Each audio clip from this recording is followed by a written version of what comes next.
Salam jumpa, salam Indonesia. Jumpa lagi dengan Kami Ari dan Via dalam di Sindikat Talk. Sindikat Talk Sindikat bersama Ari Ari dan Via. Via. Oke. Kita bahas apa lagi nih seri ini? Lagi hot nih ngomongin tentang usulan lagi perubahan batas judicial usia. review ya. Iya. Judicial review ke Mahkamah Konstitusi soal batasan batas minimal usia capres. Iya. Usulannya 35 tahun ya. Iya. Nah, Via usia berapa? Aku baru 26. Oh, 26 Mas. Waduh. Ya berarti 26 berarti 9 tahun lagi bisa jadi capres. Iya. Atau cawapres. Iya ya. benar.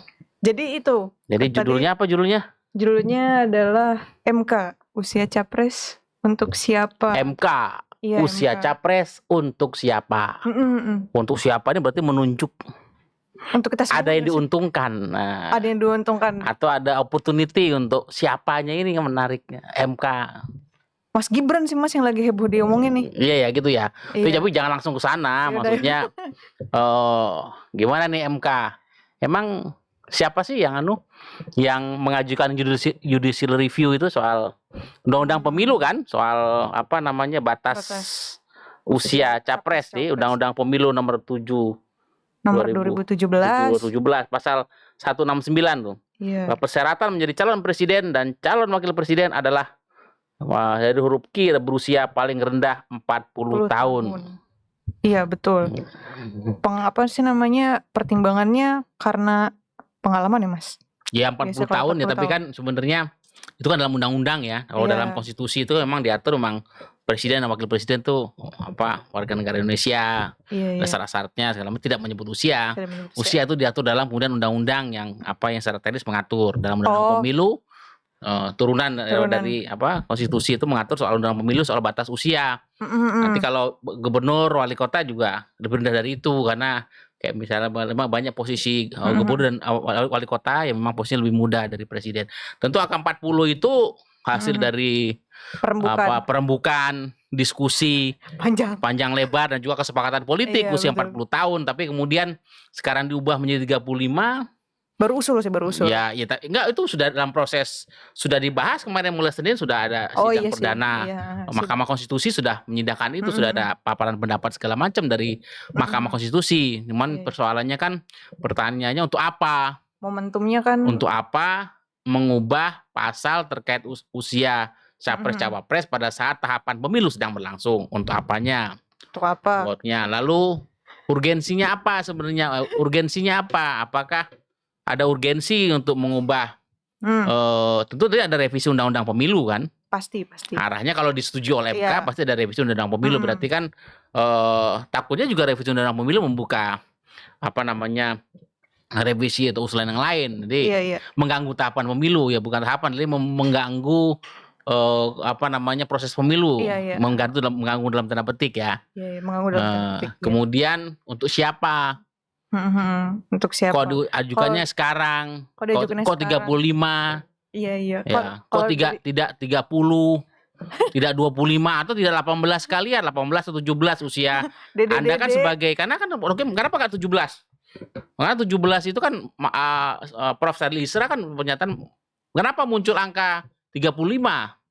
Prof. Saldi mempersalahkan itu. Mengapa tuntutannya judicial review itu 35? Enggak yang lebih. Kenapa dulu 40? Kenapa enggak 45? Kenapa di bawah ya? Kenapa dulu 40? Dan negara-negara lain banyak angkanya beda-beda.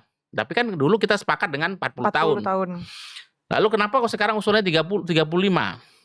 Mengapa tidak 30? Mengapa tidak 20? Mengapa tidak 17 misalnya? Kalau pemilih kan usia sebenarnya dalam usia setiap warga negara sebenarnya bicara equality, setiap warga negara yang sudah punya hak pilih, dia juga punya hak.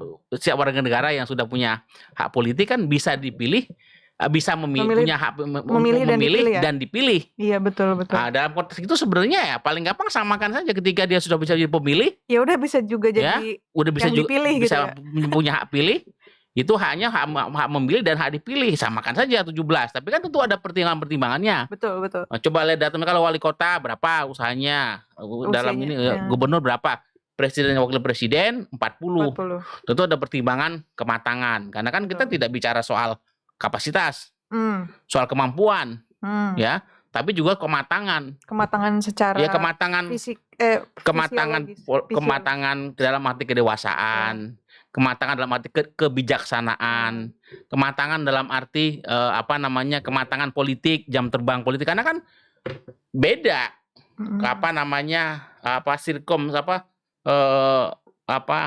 tantangannya, kebutuhannya, tuntutannya kepala daerah dan presiden. Presiden itu kan pemimpin tertinggi. Presiden itu tidak boleh salah. Presiden can do no wrong. Itu ada istilah begitu kan? Presiden itu Pak SBY yang ngomong gitu. Iya, enggak, itu ada gium. Nah, karena ada gium bahwa presiden can do no wrong. Dalam arti apa? Presiden itu harus ditempatkan dalam posisi karena dia adalah apalagi kita kan, presiden itu kepala negara, kepala pemerintahan, simbol negara juga. Jadi ya tepatnya itu memang apalagi kita menganut sistem presidensial, memang dalam hierarki politik pemerintahan itu presiden tepatnya spesial sekali, tinggi gitu. Sehingga dengan pertimbangan itu ya usia 40 tahun ya itu usia yang matang. Juga keluarga kalau 40 tahun itu juga anaknya sudah paling tidak sudah agak besar. Bayangkan kalau presiden anaknya masih balita. Ya ibu negara sih masih cantik, masih kinyis-kinyis, tapi kan kita tapi kan dia masih ngurusin anak lebih. Tapi kalau ketika kepala daerah masa nggak apa-apa. Mas Gibran, nanti Mas Kaisang atau yang siapa yang muda-muda lagi nggak apa-apa. Tapi ketika kepala negara kan ada bukan hanya kemampuan tapi ada kematangan, sehingga muncul kesepakatan suruh undang-undang pemilu usia 40. Itu kan kesepakatan hasil bedah bersama dikusul kompromi usia 40. Mengapa sekarang 35? Ada usulan 35 pada saat ketika sekarang sedang mencari figur siapa cawapres. Ya kan? Padahal usia 35 itu kan kemudian dihubungkan dengan posisi Mas Gibran gitu loh. Yang usianya ya memang ketika di 35 itu bisa masuk. Iya, bisa masuk. Jadi makanya tanya urgensinya pertama. Urgensinya apa? Memang ya lalu untuk apa? Lalu kalau untuk apa? Untuk siapa sebenarnya kalau ini? Karena memang ya kita sekali lagi nih, ini mengurus negara. Gak main-main. Kita kan pasti. Kita ingat kesan pendiri ya kita lembaga ini para sindiket Pak Sugeng itu almarhum, berpolitik itu dalam rangka bernegara dan bernegara dalam rangka berkonstitusi. Ini ada nih di gelas. Di gelasnya ada nih. Berpolitik, bernegara, berkonstitusi. Ini ada sekali di gelas kita ini kan. Yaudah, kita putar berpolitik, dulu, bernegara, berkonstitusi. Artinya apa? Artinya bahwa mengurus negara yaitu bukan menurut company, mengurus negara dan mengurus kepentingan bersama dalam konteks sebuah negara bangsa. Kita nggak boleh sembrono, nggak boleh main-main, nggak bisa sakdadine bahasa Jawa, nggak bisa asal jadi. Ibaratnya sekarang kita bicara ya oke, saya tidak mempermasalahkan usianya 30, 40 atau sekarang 40, tapi timingnya. Kenapa ketika tahun politik, ketika orang sedang proses. Jadi kan sangat politis sekali. Betul. Nah, sekarang dalam banyak presidennya, kalau kemarin banyak presidennya MK ini kan sedang disorot publik. Iya. Bahwa MK sebagai lembaga negara yang memang bagaimana menjaga supaya tadi bernegara, berpolitik, bernegara, berkonstitusi. Itu kan Pak Sugeng banget. Jadi berpolitik dalam rangka bernegara, bernegara dalam rangka demi berkonstitusi ya. Iya. Itu posisi MK itu sangat itu marwah MK di situ menjaga bagaimana berpolitik, bernegara, berkonstitusi dijalankan. Nah, ketika dia satu sisi kan memang hak warga negara untuk mengajukan gugatan uji materi dan uji formal terhadap sebuah produk undang-undang. Tapi pada sisi lain kan tentu MK punya hak konstitusional juga untuk juga melihat itu. Jangan masyarakat publik juga melihat bagaimana MK jangan diseret-seret dengan hal dibawa ke ruang politik gitu loh. Ketika kemarin sebelumnya memutus soal pemilu terbuka atau tertutup. Ya, sistem pemilu terbuka tertutup itu kan juga ya ketika itu dimaksud gini, ada kita sudah mengalami namanya proses legislasi bahwa undang-undang pemilu menetapkan bahwa pemilu dengan dijalankan dengan proporsional daftar terbuka. Kemudian ada gugatan tertutup. Sekarang soal usia, ya, pada saat tahapan pemilu sedang berlangsung. Jadi MK diseret-seret oleh publik, oleh masyarakat, oleh warga negara sendiri dengan hal-hal yang sifatnya sangat politik. Ya. Jadi ibaratnya MK dibaca sebagai dipolitisasi, walaupun sebenarnya MK punya hak prerogatif untuk punya hak konstitusional untuk bagaimana melihat membuat sebuah undang-undang baik secara formal, secara material, bagaimana menguji undang-undang apakah sesuai, kan ibaratnya MK itu menguji produk undang-undang apakah sesuai dengan konstitusi kan. Apa sesuai dengan, tapi kan jangan bukan MK diseret-seret kepada persoalan-persoalan yang presidennya untuk persoalan-persoalan politik. Makanya kita ibaratnya negara ini kan kita mengurus negara loh. Ya kalau kita satu sisi kan undang-undang pemilu tuh kalau ibaratnya tuh di bahasa Jawa itu dedel duel. Dipreteli dedel duel itu ibaratnya kita di uak-uak dibuka cari-cari apa aja. Jadi kepentingan politik. Kalau kemarin ada kepentingan politik soal daftar terbuka daftar tertutup. Pada saat ketika tahapan sedang berlangsung. Sekarang didedel duel lagi soal usia capres cawapres. Jadi kita tuh tidak konsisten dengan apa yang sudah kita putuskan bersama, mencari-cari sesuatu yang memang tidak perlu. Akhirnya apa? Itu menimbulkan kegaduhan, keriuhan, dan juga jauh dari misi. Jadi visi negara ke depan bagaimana, misi kita bernegara itu jauh dari situ. Tapi kita sibuk dengan hal-hal yang sifatnya tadi ibaratnya transaksional dengan pasal-pasal, seakan-akan begitu kan? Iya. Nah, makanya urgensinya apa? Nggak ada urgensinya. Tapi ada pertimbangannya gini, Mas. Sebelum itu aku coba paparin sedikit. Ini gimana nih buat orang muda? Nih, katanya kan ini opportunity buat orang muda. Nah, kan gini. Ya itu sih aku masih meragukan kenapa harus sekarang momennya gitu. Momen. Nah, jadi kan si yang mengajukan itu ada berbagai pihak ya, Mas. Dari pihak partai PSI, Garuda, lalu ada juga dari wali kota tinggi itu, terus ada juga wakil bupati dari Lampung. Nah, terus karena semua warga negara, siapapun sama pribadi warga negara bisa mengajukan gugatan ke Mahkamah Konstitusi, itu hak warga negara. Nah itu. Nah terus ada juga tuh Mas yang menyebutkan kalau misalnya si DPR dan pemerintah ini sebenarnya memberikan sinyal positif kalau si aturan itu bakal disetujui gitu. Nah, artinya kan DPR presiden MK, Mas, memberi sinyal positif. Itu kan berarti kan MK itu harus memberikan keputusan politik. Keputusan MK bukan keputusan politik. Keputusan MK adalah keputusan sifatnya konstitusional. Jadi memutus bahwa dengan pertimbangan konstitusional, bahwa ada pertimbangan politik itu kan menjadi konteksnya saja. Nah, tapi ketika sekarang jangan sampai konsideran atau pertimbangan dari DPR, dari partai politik, dari pemerintah itu menjadi referensi yang kemudian membuat MK memutuskan. Nah, makanya di sini kan posisinya gini, kita kalau soal usia, makanya mau 40, 35, 30 itu tidak diatur. Karena itu teknis. Teknis. Konstitusi Undang Dasar UUD 45 tidak mengatur hal teknis. Jadi open soal tahapan pemilu, bagaimana regulasi teknis negara pemilu, itu ada undang-undang pemilu. Nah, teknis lagi ada KPU, peraturan KPU namanya, lebih teknis lagi. Nah, jangan kemudian satu sisi MK itu diberikan beban politik.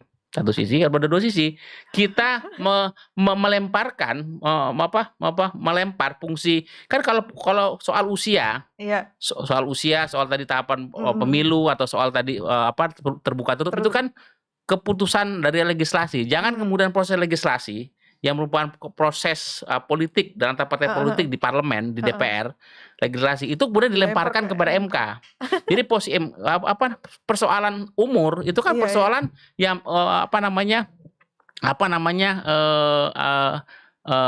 unsur hukum, aturan yang memang menjadi kewenangan dari DPR. Karena itu proses legislasi, menentukan usia segala macam, karena itu turunan turunan dari pasal-pasal dalam konstitusi terkait pemilu, karena undang pemilu mengatur urusan usia, tahapan pemilu, soal bagaimana apa namanya proses pemilu, bagaimana soal persyaratan mencalonkan presiden, soal presidensial threshold itu kan diatur dalam undang-undang pemilu.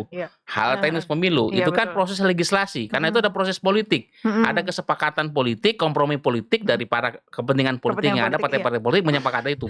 Sudah selesai di proses legislasi. Jangan kemudian proses legislasi dilempar ke MK, karena MK itu untuk menguji soal konstitusionalitas. Ya, konstitusionalitas. Jadi apa namanya, ketika kemudian makanya warga negara yang sudah punya hak pilih, misalnya, itu dasarnya kenapa nggak dibikin 17, itu kan MK jangan diseret masuk kepada hal yang sifatnya teknis, aturan dalam undang-undang, kan hal begitu ya. Sebenarnya kan ini proses legislasi. Ya ibaratnya begini, ibaratnya kalau ada unsur partai politik misalnya, PSI belum ada di parlemen, tapi kan kita punya kesepakatan bersama soal sudah diputuskan dalam undang-undang pemilu bahwa usia 30. Kalaupun memang perlu proses MK, ya nanti revisi, kita kan revisi undang-undang pemilu bisa nanti dilakukan oleh DPR. Ya kan? Revisi saja kesepakatan DPR. Ini kan ngambil jalan pintas, ya. Ya, kalau kita mau mengubah dari usia 40 ke 35 atau berapa, kita serahkan ke DPR, ya. Kita bikin usulan perubahan, revisi undang-undang pemilu. Ini kan melemparkan ke MK, alih-alih demi hak warga negara. Makanya ini jangan kemudian MK kita seret hal-hal yang disibukkan dengan hal yang sifatnya urusan teknis, apalagi menyerempet hal yang sifatnya politis. Ya, betul. Nah, kita capek. Makanya untuk apa? Urgensinya ada enggak urgensi? Enggak ada urgensi. Nah, kalau urgensinya kemarin Pak Prabowo ketemu PSI, apakah itu sinyalnya mendukung soal usia ini?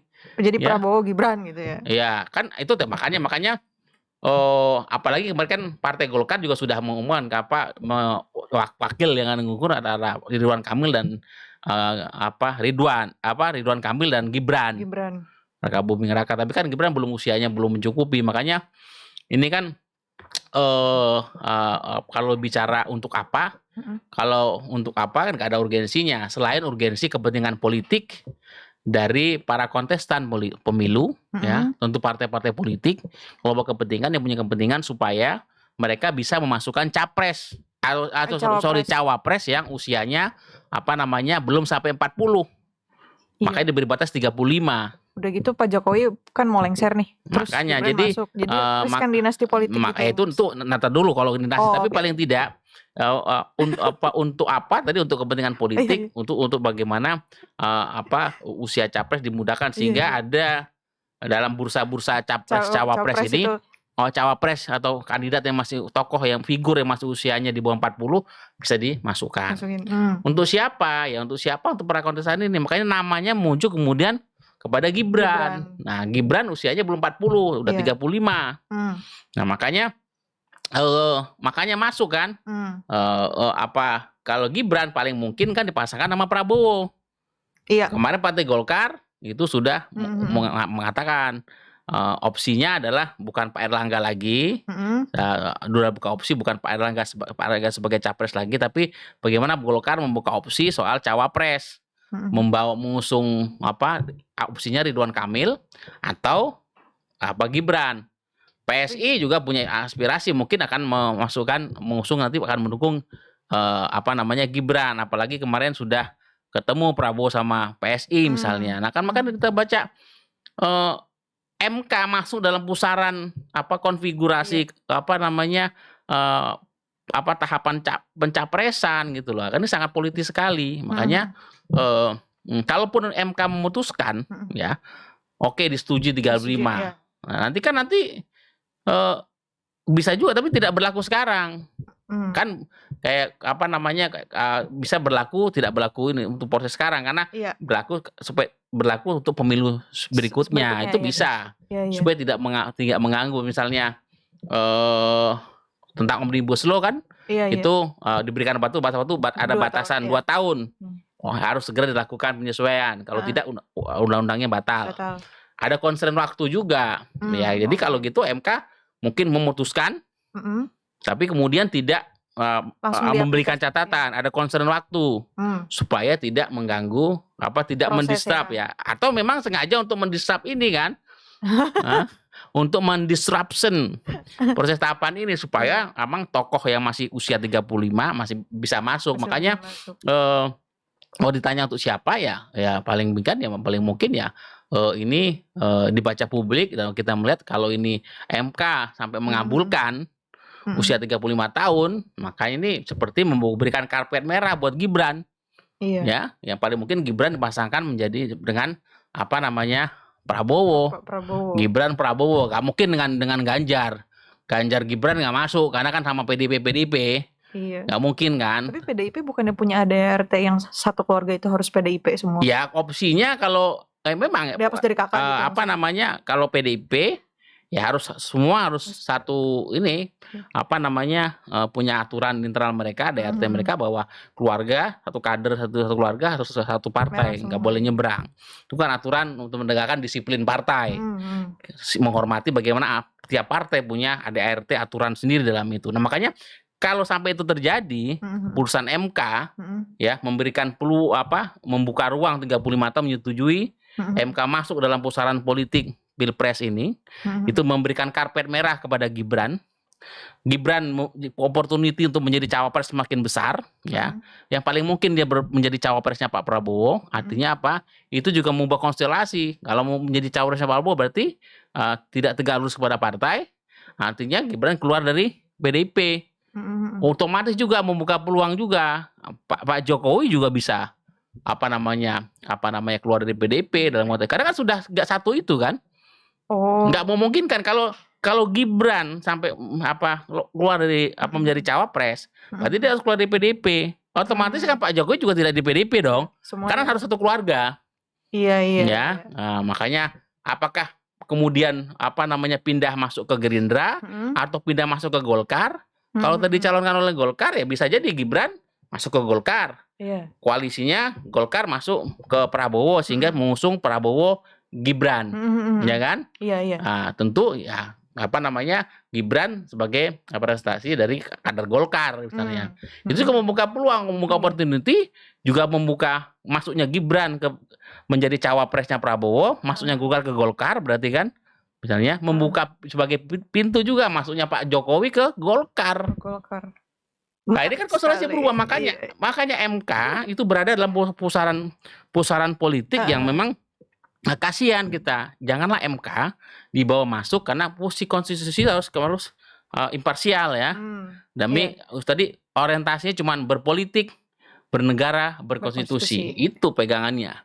Wah, bagaimana menjaga konstitusi Undang-Undang Dasar 1945. Jangan kemudian diseret dengan kepentingan politik. Makanya dalam konteks ini kan menarik. Mau kita lihat memang ada implikasi politiknya, ada implikasi dalam untuk pencapresan segala macam. Gibran sendiri sih bilangnya gak mau, Mas. Ya sama dulu ketika mau jadi wali kota nggak mau. Dulu bahkan nggak mau masuk politik. Iya. Ya kan lain dulu lain sekarang. Gak mau, belum cukup umur.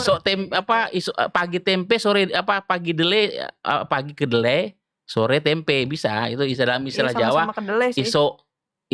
Isuk dele sore tempe. Itu orang bisa berubah. Paginya dele, pagi kedelai, sore bisa jadi tempe. Kan dalam politik. Iya dulu kan misalnya tahu ya nggak tahu. Makanya kalau dulu misalnya Mas Gibran nggak mau masuk politik, aku bisnis saja, itu urusan bapakku presiden. Kan dulu awal-awal begitu. Kaisang Jokowi juga. Periode pertama, Kaisang juga. Nah makanya itu maksudnya gitu. Sekarang bahkan masuk ke politik bahkan wali kota, bahkan sekarang masuk ke dalam pusaran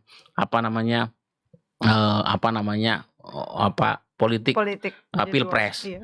Makanya ketika sekarang ada banyak foto Pak Prabowo dengan Pak Jokowi.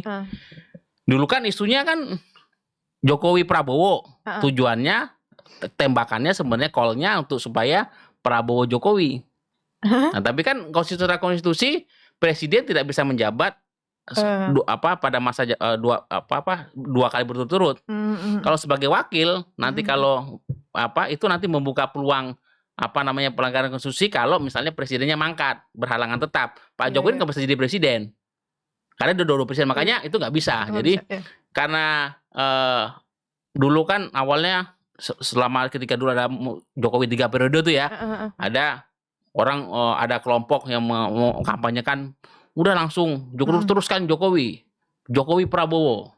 Tapi tembakannya sebenarnya adalah supaya Prabowo Jokowi. Tetap nggak bisa karena konstitusi tidak mengubah itu.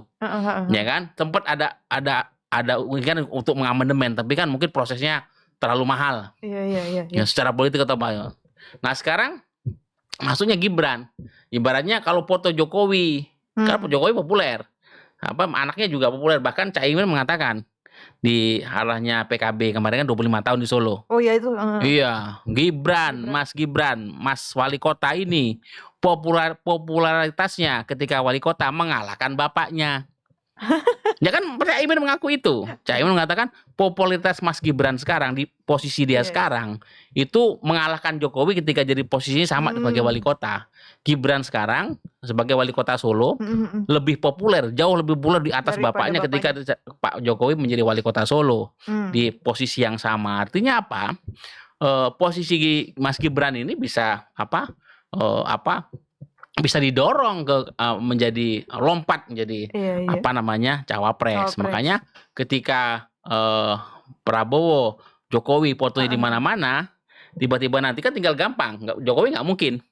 Tapi bapaknya Jokowi itu merepresentasi kemudian langsung muncul Gibran. Makanya kan pas ya beberapa ada hasil survei, beberapa survei mengatakan kalau Pak Prabowo pasangan sama Gibran itu punya efek elektoral yang yang cukup besar jika bisa memenangkan pertarungan, karena tentu para pengikutnya Jokowi, simpatisnya Jokowi, relawan Jokowi dan akan ke ini kan akan ke Gibran, akan ke Ganjar. Nah, ini kan makanya hati-hati dengan keputusan MK ini. Makanya MK bermain putusan MK yang kalau memang tidak proper, tidak MK harus menjadi lembaga yang bagaimana mengawal soal fungsi kenegarawanan politik tadi. Jadi kalau MK tidak berhati-hati dalam hal ini, MK selalu dipolitisasi terus dengan hal begini, makanya ini karpet merah kan untuk orang tokoh tertentu. Makanya ya saya sepakat bahwa orang muda Indonesia itu harus tampil di panggung politik, tapi kan semua ada masanya, ada prosesnya, ada tahapannya. Menjadi presiden itu bukan soal umur berapa, ya. Tidak lo umur berapa, jadi menjadi pemimpin itu tidak persoalan lo umur berapa. Bisa jadi lo umur sudah bangkotan, lo masih bangkotan sudah tua gitu, lo sudah berumur, bangkotan lo bukan tapi tidak punya kepemimpinan dan lo masih kanak-kanakan atau apa. Tapi di sini bukan soal usia bukan soal, tapi adalah soal tadi menjadi presiden butuh kematangan. Ya, kematangan itu butuh proses, ibarat buah. Ya. Inline nama pengalaman kan berarti. Iya, kalau kita pengalaman itu tidak bisa instan. Pengalaman itu ada prosesnya, itu ada constraint waktu. Nggak bisa. Ya soal kapasitas, kemampuan bisa. Kita nggak meragukan umur yang lebih muda mungkin punya kemampuan yang mungkin lebih hebat. Tapi soal kematangan, karena kan menjadi pemimpin bukan hanya butuh apalagi pemimpin nasional. Makanya Pak Jokowi sendiri mengatakan tuh hati-hati memilih pemimpin di 2024, karena itu soal momentum, opportunity, supaya Indonesia bisa mengejar menjadi negara maju, dari negara berkembang menjadi negara maju. Opportunity-nya dengan bonus demografi. Nah, bonus demografi yang kita punya, resources sumber daya alam, sumber daya manusia ini anak-anak muda, Gen Z, milenial, Gen X yang Gen Z dan milenial jumlahnya sekitar 54%, ditambah Gen X yang jumlahnya sekitar 75% totalnya. Kalau ini kan generasi muda yang melimpah. Ini human resource, sumber daya manusia yang harus dimanfaatkan, tapi bukan kemudian presiden itu butuh kematangan. Jadi kemampuan, saya tidak meragukan kemampuan kepemimpinan anak muda sekarang. Itu tentu banyak yang lebih mumpuni. Tapi kan untuk menjadi seorang pemimpin nasional, menjadi presiden kepala negara, itu butuh kematangan politik, kematangan kepribadian, kematangan politik, kematangan emosional, kematangan spiritual. Ya. Itu ya kalau kematangan ibaratnya buah, seperti buah, itu memang lo sudah matang tuh buah itu paling bagus matang pohon. Matang di pohon daripada di dalam atau dikasih karbit atau kasih kasih obat, kasih apa. Ya matangnya beda.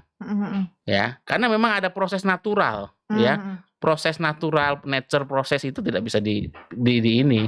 Pengalaman experiencing itu tidak bisa diinstankan. Ya.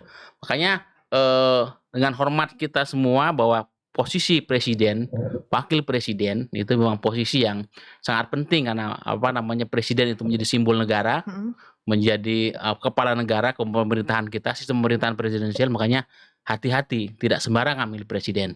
Kita bukan hanya soal tadi kemampuan, kapasitas, tapi ada kematangan, dan kematangan itu menuntut soal usia. Buah kalau sudah matangnya memang harus satu waktu tertentu 30 hari, matang harus 30 hari ya. Nggak bisa ditunggu 10 hari, itu setengah matang namanya.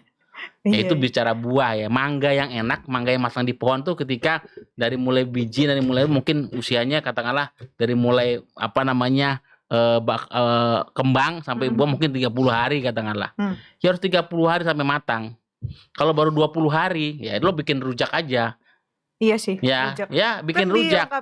Ya negara ini ibaratnya kalau pemimpinnya salah terlalu muda, bukan soal kita masa negara seperti bikin rujak kan. Tapi 35 tahun emang terlalu muda, Mas. Kalau kan sebenarnya yang ya gini kita pertanyaannya, gitu kan, kenapa dulu kita sampai ke angka 40? Ya kan tadi udah dijelasin tuh sama Mas Ari. Nah, 35 ini bukan soal tua atau muda. Soal itu kan kematangan tadi. Soal kematangan, tapi apakah cuma yang 40 tahun juga kan belum tentu matang, Mas. Iya, belum tentu matang. Apalagi yang 35. Tapi ada juga yang udah matang duluan, Mas, yang 35 daripada yang 40. Iya, namanya matangnya matang instan. Dia dikasih obat, kasih bibit, kasih itu. Kematangan itu proses natural. Kalau kemampuan tuh bisa, karena talenta. Kalau soal talenta, kemampuan itu orang bisa diajarkan, bisa ditempa. Seperti besi ya. Besi itu bisa ditempa. Jadi besi itu kalau soal ketajaman, ya, ketajaman bentuknya seperti apa, pandai besi bisa membentuk. Itu disebut kemampuan. Seperti pandai besi ya, bisa membentuk. Tapi yang namanya besi dengan kualitas tertentu, kematangan tertentu, kan tentu membuat pandai besi yang membuat proses menjadi katakanlah senjata. Dulu kan kita pandai besi, senjata yang bagus itu butuh proses lebih lama. Butuh kematangan sehingga logamnya logam terbaik. Proses penempaannya mungkin harus berlapis-lapis, ada beberapa campuran beberapa logam, bahkan ada dari sumber logam dari tempat lain itu di combine, itu pandai besi. Bisa mengkombinasikan dari beberapa logam. Semakin bagus tempaan besinya, ya. Tentu senjata itu tuh semakin tajam, semakin kuat, semakin bagus. Ya, samurai yang bagus tuh bukan hanya buat nebas saja, tapi kekuatannya, ketipisannya segala macam itu pandai besi. Kalau cuma membuat pisau samurai asal samurai saja bisa. Makanya kemampuan itu soal ketajaman, soal itu bisa, tapi soal bagaimana menempa besi ya sehingga menjadi samurai yang berkualitas, itu butuh proses. Tentu proses 1-2 hari ya, proses yang pendek berbeda dengan proses yang panjang. Nah, ini soal kematangan. Seperti seorang pandai besi membuat samurai ya, kematangan besi yang ditempa tentu kalau butuh matang butuh proses yang lebih panjang kan. Butuh namanya itu ada constraint waktu kan. Ya memang kok bisa menghasilkan samurai. Samurai usia katakanlah buat proses mau 40 hari, mau 35 hari, saya ketika menjadi waktu ya, mau 20 hari, kita tetap bisa jadi samurai. Tapi samurai yang terbaik itu dengan menempa besi yang waktu tempanya adalah 40 hari. Ini saya larikan analogi untuk melihat pemimpin. Ya, pemimpin juga seperti ya, pemimpin nasional ya ibaratnya kalau jadi samurai itu kan harus samurai terbaik karena putra terbaik, putra putri terbaik dari Indonesia. Seperti samurai penempaannya bukan soal ya ini dia tajam, Dia bisa mengiris apa saja, ya soal kemampuan. Tapi nanti nggak bisa dibohongin, yang nggak bisa dikelabui adalah soal tadi kualitas logamnya tadi, itu kematangan, ya kematangan. Ya mungkin usia 40 belum tentu matang. Tapi kalau usia lebih muda itu jauh lebih tidak mungkin lagi untuk matang. Karena namanya kematangan itu natural ya, namanya kematangan. Buah, besi itu soal. Tapi kan manusia itu variabel waktu. Beda dengan kemampuan, beda ya. Kalau kemampuan, orang punya talenta, bakat, kemampuan. Ya, punya talenta, bakat, itu kemampuan yang sudah diberi oleh Tuhan. Lo kepintaran, kemampuan, kecerdasan, kemampuan manajerial, ya. Kemampuan pemimpin ya. Tapi ketika menjadi pemimpin yang matang itu kan butuh proses, butuh waktu. Itu butuh waktu. Iya, ya bukan meragukan soal anak 35 bisa memimpin, iya. Bisa kemampuannya mungkin lebih bagus kemampuan. Tapi soal kematangan pemimpin itu harus melalui proses waktu, tidak bisa dilompati. Tidak bisa dilompati. Ibaratnya begini, Via. Lu kan belum pernah menjadi orang tua. Ya. Tapi saya sudah pernah menjadi anak. Ya. Jadi proses menjadi orang tua itu adalah proses, nggak bisa lo sekarang tiba-tiba gue nggak mau jadi anak, mau langsung jadi orang tua, nggak bisa. Itu hukum alam. Hukum alam itu namanya step proses itu butuh. Jadi nggak bisa lo melompat, Tapi soal kemampuan bahwa tentu kamu lebih mampu, lebih pintar secara talenta, secara ekonomi, secara lebih dari orang tuamu, pasti. Orang tua yang berhasil, senior yang berhasil adalah menyiapkan juniornya, anaknya lebih baik, lebih berkemampuan. Ibaratnya kalau kemampuan ya dalam segala hal, kemampuan finansial, kemampuan otak, kemampuan belajar, kemampuan manajerial, semua. Kemampuan itu diasah, ya, diasah. Tapi namanya kematangan itu dibentuk oleh proses. Nah, pemimpin itu kan butuh kematangan beda-beda. Kematangan menjadi kemampuan bisa relatively. Ya. Apalagi kalau presiden kan kemampuan ya, karena dia berbantu banyak menteri.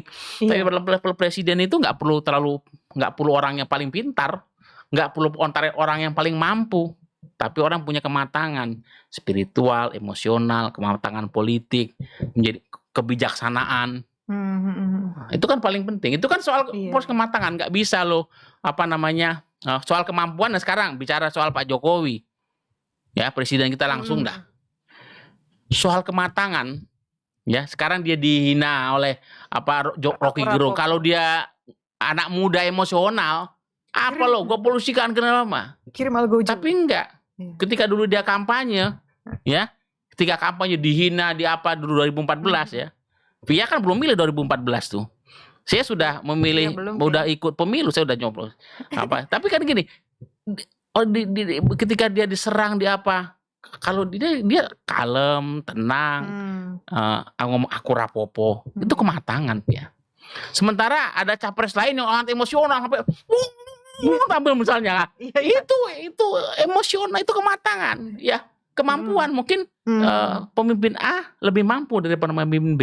Tapi soal kematangan, pemimpin B mungkin lebih matang. Nah, untuk menjadi pemimpin di level tertinggi, ya pemimpin nasional butuh kematangan, dan itu tidak bisa dibeli oleh waktu. Hanya itu punya concern waktu. Makanya ketika dipakai 40, ya mungkin itu kesepakatan. Tentu tapi mempertimbangkan, karena usia 40 itu kalau dia berkeluarga, ya pasti anak-anaknya sudah cukup besar. Kalau 35 itu anaknya masih kecil-kecil. Kan itu kematangan dalam rumah tangga. Berarti rumah tangganya kalau dia menikah usia 30, ya. Kalau dia menikah usia 25 tahun, berarti dia sudah 15 tahun perkawinan dengan keluarga dan istrinya. Berarti apa?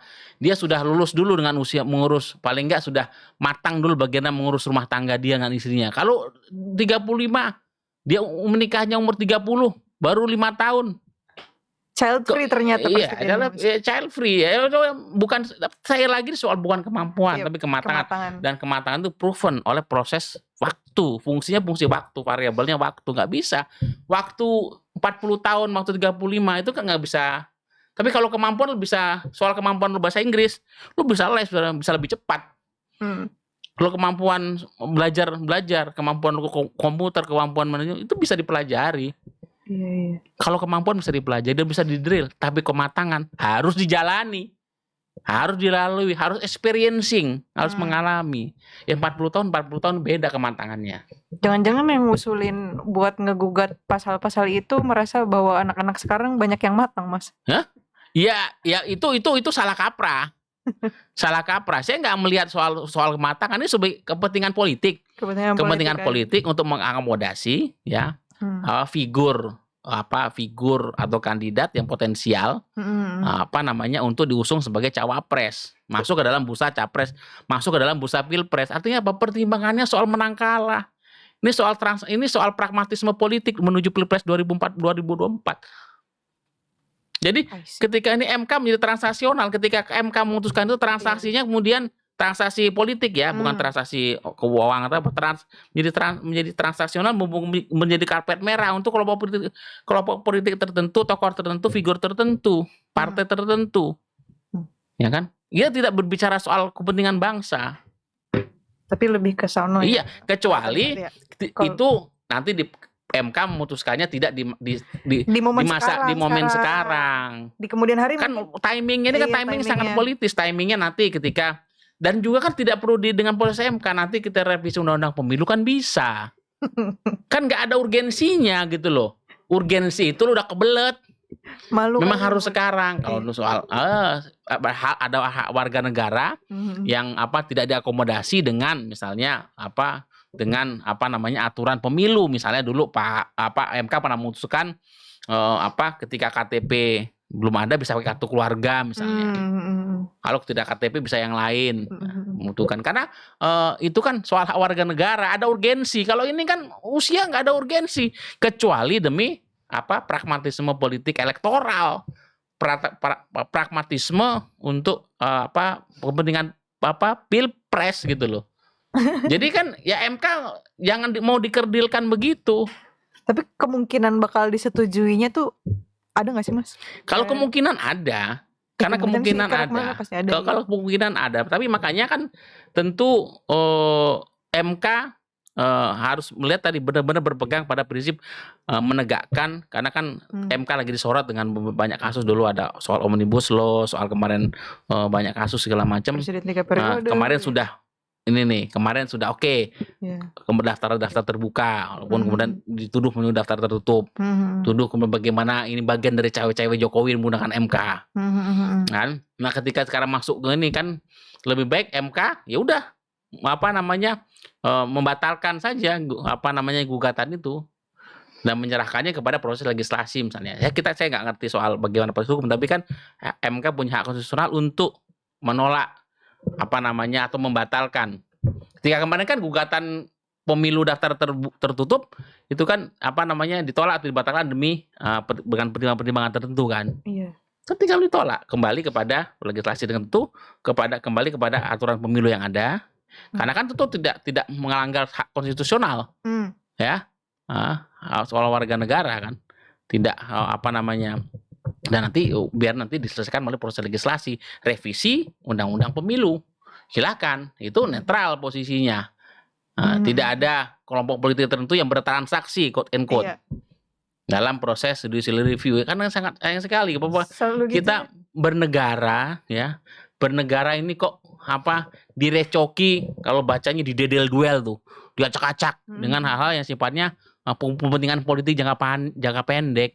Kita ini membangun negara loh, bukan membangun perusahaan, bukan membangun membangun negara itu kan membangun peradaban sebuah bangsa. Ya, membangun peradaban sebuah bangsa artinya itu bagaimana membangun nilai-nilai hidup bersama sebagai bangsa dan negara, nation state kita ini. Jangan kemudian dengan pertimbangan politik jangka pendek. Ya. Kemarin kalau sistem pemilu kemarin masih lah, itu ada perdebatan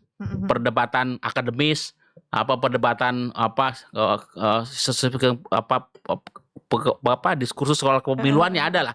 Bagaimana daftar terbuka, bagaimana daftar tertutup. Kalau usia ini kan cetek banget loh, ngapain lo ngurusin usia? Sepertinya MK itu tidak punya urusan lain dan itu sudah diatur dalam undang-undang. Kenapa itu dibuka? Sulit untuk menghindar bahwa proses MK soal usia 35 usia capres cawapres ini sulit untuk mengatakan bahwa ini tidak ada kepentingan politik tertentu dari kelompok tertentu atau untuk figur tertentu. Dan memang tentunya kalau Mas Gibran mau konsekuen misalnya ketika ini diputuskan misalnya ya, kita berandai-andai kalau ini ditolak oleh MK, tidak dikabulkan MK, udah masalah selesai. Berarti MK bisa menjaga marwahnya, tidak mau masuk kepada pragmatisme politik elektoral gitu ya. Tapi ketika misalnya disetujui 35 tahun, ya kita lihat bagaimana Mas Gibran, karena selama ini kan Mas Gibran yang corongnya itu kan diarahkan ke Mas Gibran. Ini bagaimana Mas Gibran, tentunya dia sebagai ini melihat statementnya di beberapa media dan beberapa wawancara, saya kan masih berproses, saya nggak bisa lompat. Belum cukup umur. Belum cukup umur itu ambigu. Kalau umurnya seaturan, belum cukup umur itu kan berarti ambigu. Itu berarti kalau umurnya hukum positifnya mengatakan boleh, berarti boleh. Tapi tentu konsisten dengan substansinya bahwa ya memang saya nggak bisa melompat dari wali kota. Bisa melompat dalam berarti saya belum punya kematangan tadi. Karena untuk menjadi saya butuh proses dulu ya.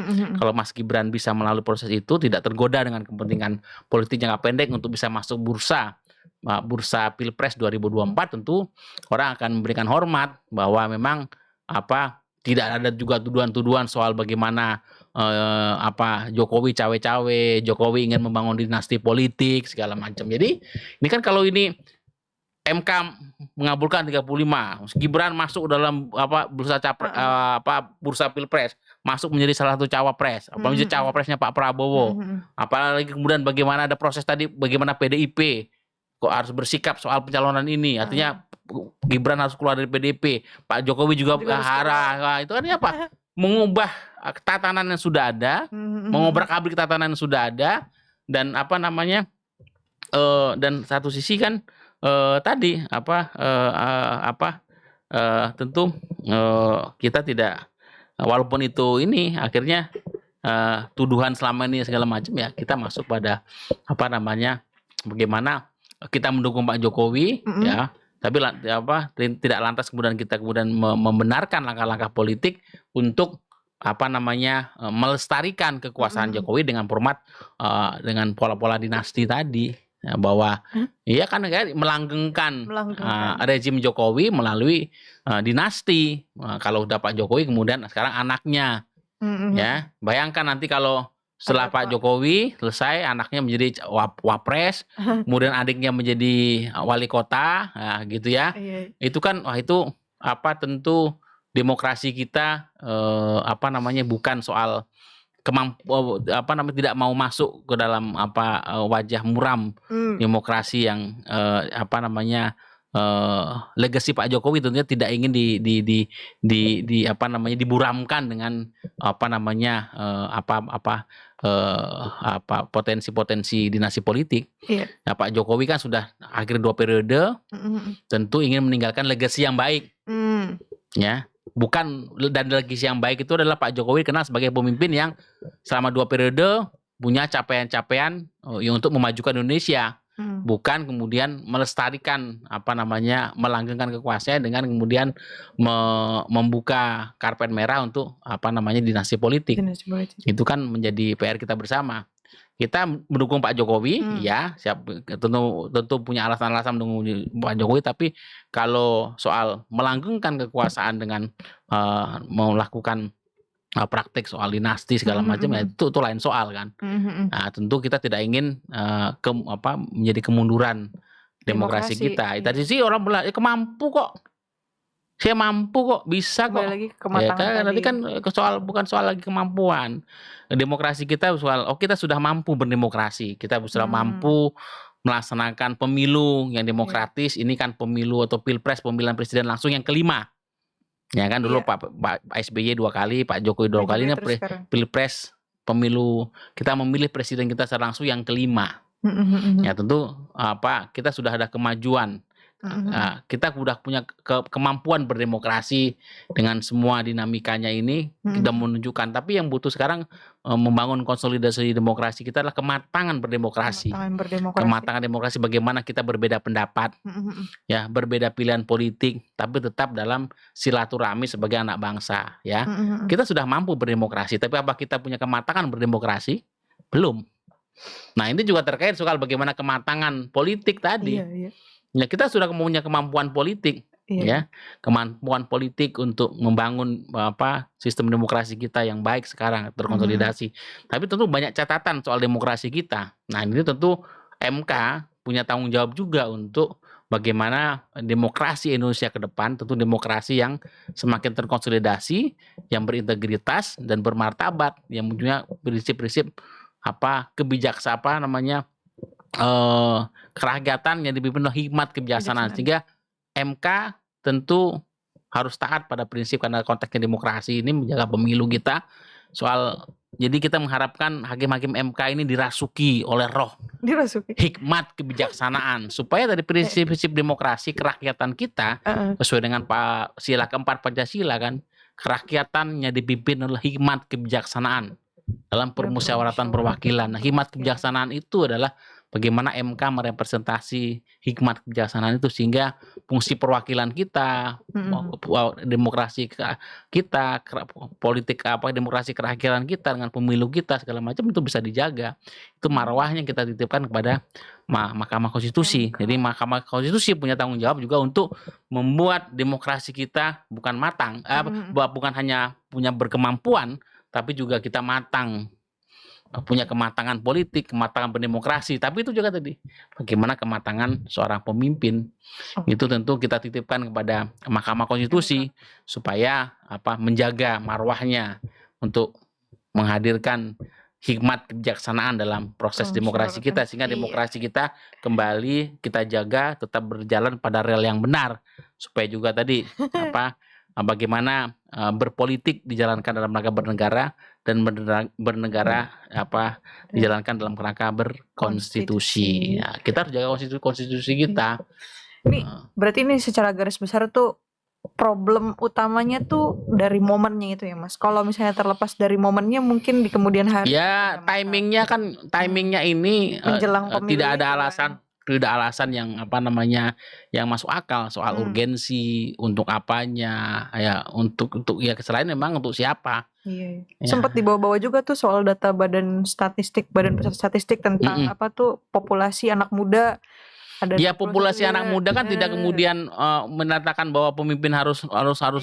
Kalau pemimpin kan banyak ranah pemimpin, wali kota, gubernur, perusahaan, company kita itu anak-anak muda potensial. Banyak negara-negara kata Pak Prabowo banyak pemimpin muda, iya.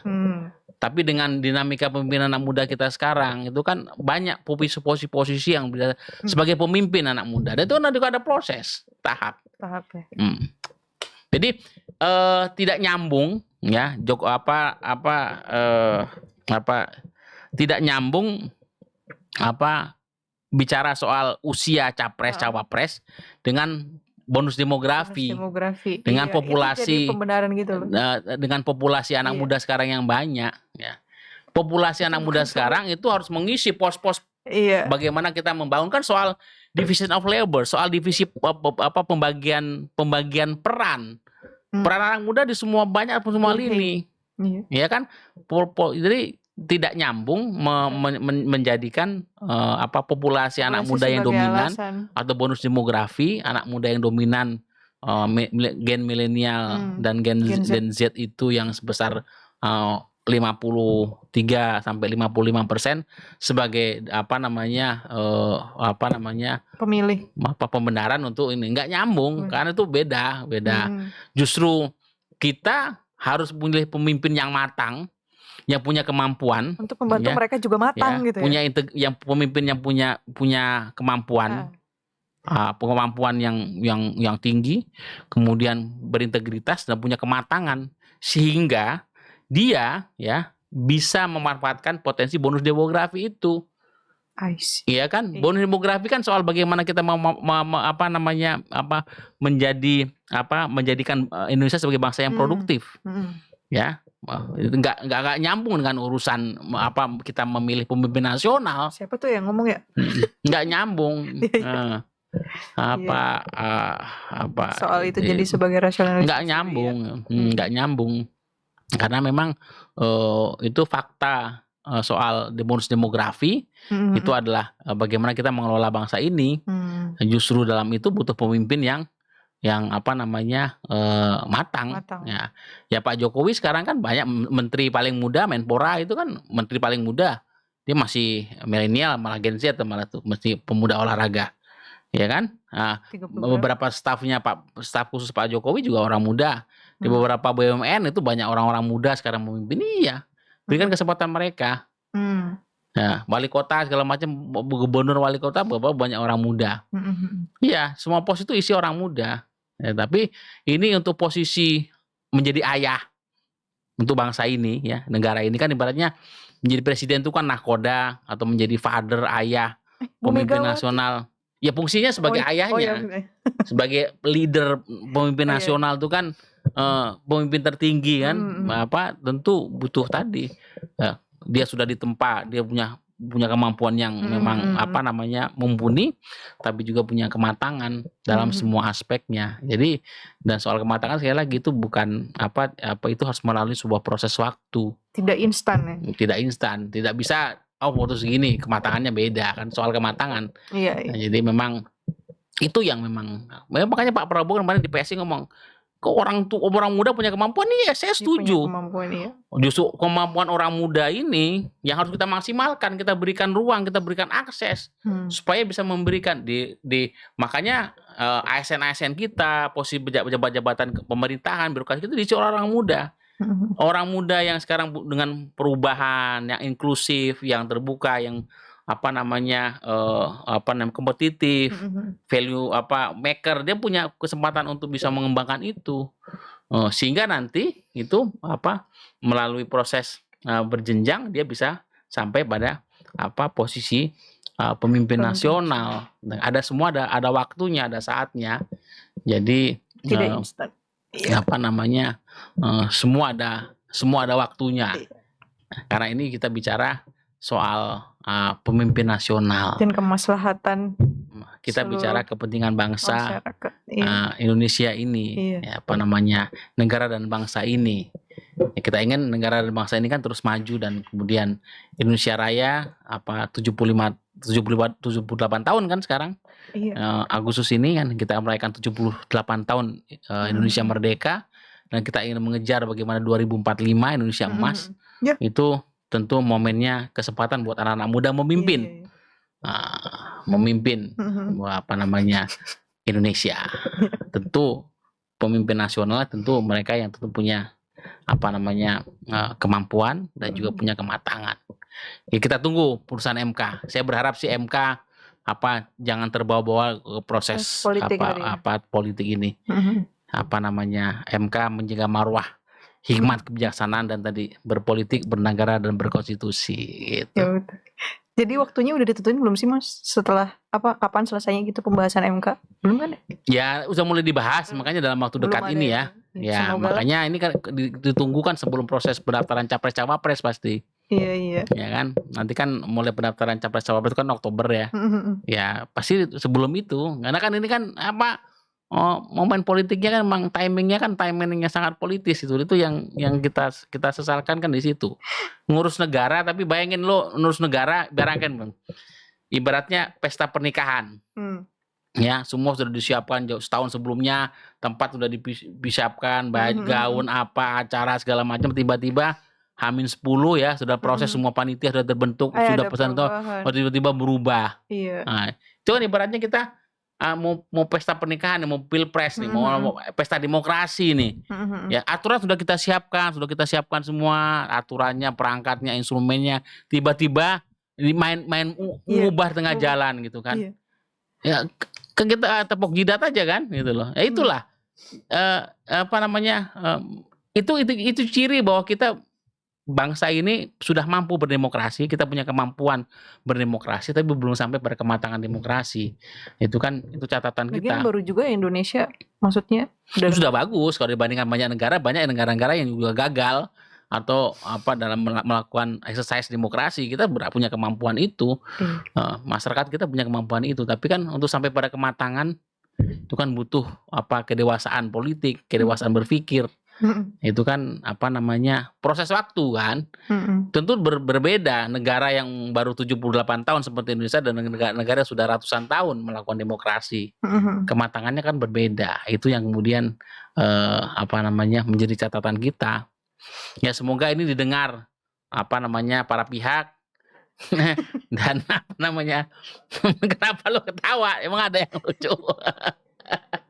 Mobil aku terbang tadi. Apa? Ya udah. Ketik gak ya ada mobil tadi. Jadi begitu soal MK. Judul kita MK? Usia capres untuk siapa? Ini semoga MK akan memutuskan untuk kepentingan bangsa dan negara yang terbaik. Seperti apa, tidak kemudian masuk ke dalam perdebatan politik. Terima kasih. Terima kasih teman-teman semua. Biar nggak bisa kepegel-pegel, nanti sakit perut loh. Oke, terima kasih teman-teman semua. Sampai jumpa. Salam Indonesia.